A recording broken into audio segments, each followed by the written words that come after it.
Բացասեն պապիկին։ Գոհ եք ընտրության արդյունքներից։ Գիտեք, մի հատ հին արևելյան պատմվածք կա։ Գանձ։ Անտառի թագավորը որոշում է իր համար գյուղսարքի հավաքում է բոլոր կենդաններին, ամեն մեկին մի հանձնարարություն է տալիս, ասենք փղերին գերաններ բերել, խոզերին հիմքը փորել, էշին էլ ուղարկում է գետից ջուր բերելու։ Բոլորը իրանց գործը անում են, այս էշը գնում է ու կորում է։ Անցնում է մի տարի գյուղը արդեն սարքել են, մեկը տեսնում են էշը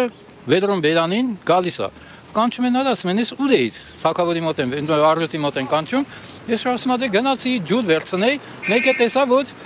գյուղի կողքի գյուղում գյուղապետի ընտրություններ են։ Առաջարկեցի տեխնացությունս, անցա, ոնց ասում եմ, մի տարի դու գյուղապետ ես, ասում եմ, մի տարի տևեց, հասկացամ, որ ինչ էշ են ընտրել, ինձ վռնդեցին։ Եթե հիշեցի, որ ջուրը ջրի հետևից էի ուղարկի, հեսա բերում եմ։ Գյուղացին մի տարի բավական եղավ, որ էշին չընտրի։ Իսկ հայ ժողովրդին 8 տարիներ հերիք չէր, որ չհասկանար, թե ինչ էշի է ընտրել Իրանը, այնպես ոնց կարող է գոհ լինեմ։ Իսկ ընտրությունները արդար են անցել ձեր կարծիքով։ Արդարություն չկա։